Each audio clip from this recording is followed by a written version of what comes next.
বলছি, প্রধানমন্ত্রী তো 2018 সালে একই সরকার যখন ছিল তখন উনি বলেছিলেন না কোটা প্রথা থাকবে না, প্রথা থাকবে না। এখন আবার আরেক কথা বলছেন, কয়েকদিন পরে আবার অন্য কথা বলবেন। সাবাস বাঘিনী সাবাস, এমন মেয়ে বাংলার প্রতিটি ঘরে জন্মানো উচিত যে শেখ হাসিনার চোখে চোখ রেখে কথা বললো। চলুন এবার মুক্তিযোদ্ধা চাচা কি বলে শুনি। মুক্তিযোদ্ধা কোটায় মুক্তিযোদ্ধাদের জন্য 30%। তো সারা দেশের মানুষ কী করবে? মুক্তিযুদ্ধ হয়েছে আজ থেকে 50 বছর আগে।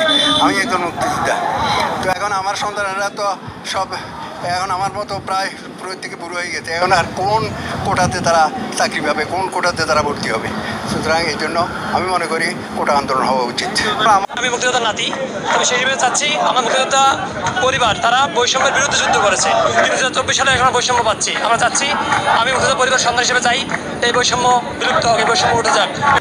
ভারতীয় পণ্য বয়কটের মাঝেই শান্তির শোভাতায় যেন বইছে একের পর এক আন্দোলনে সরকার বিপর্যস্ত। চলুন এ নিয়ে আরও বিস্তারিত কিছু জানি এবং এক্সক্লুসিভ কিছু থাকছে এই ভিডিও জুড়ে, আপনারা দেখতে থাকুন।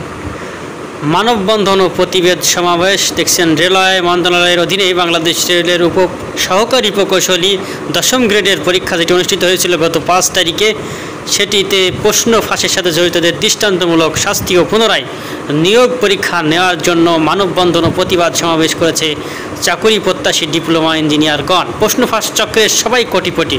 হ্যাঁ দেখছেন বাপ বেটা, ছেলের সঙ্গে পিএসসির সাবেক ড্রাইভার আবেদ আলী।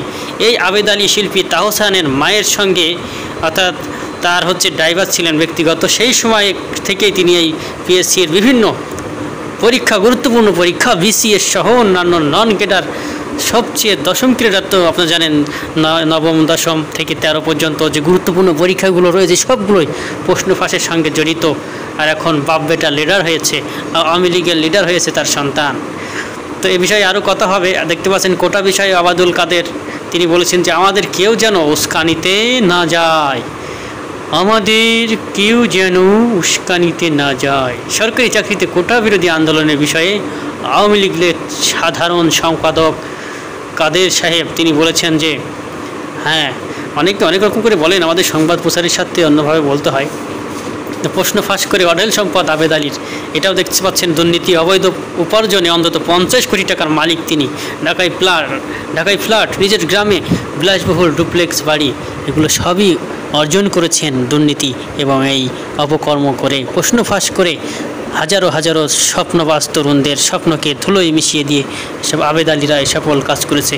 এবার সকাল সন্ধ্যা বাংলা ব্লকের ডাক দিয়েছে কোটা বাতিল আন্দোলনকারীরা। ইতিমধ্যে আপনারা জানেন হাইকোর্ট থেকে এই রায় দিয়ে স্থগিত করে দিয়েছেন কোটা, কিন্তু এই আন্দোলন চলবে বলে জানিয়েছেন কোটা সংস্কার।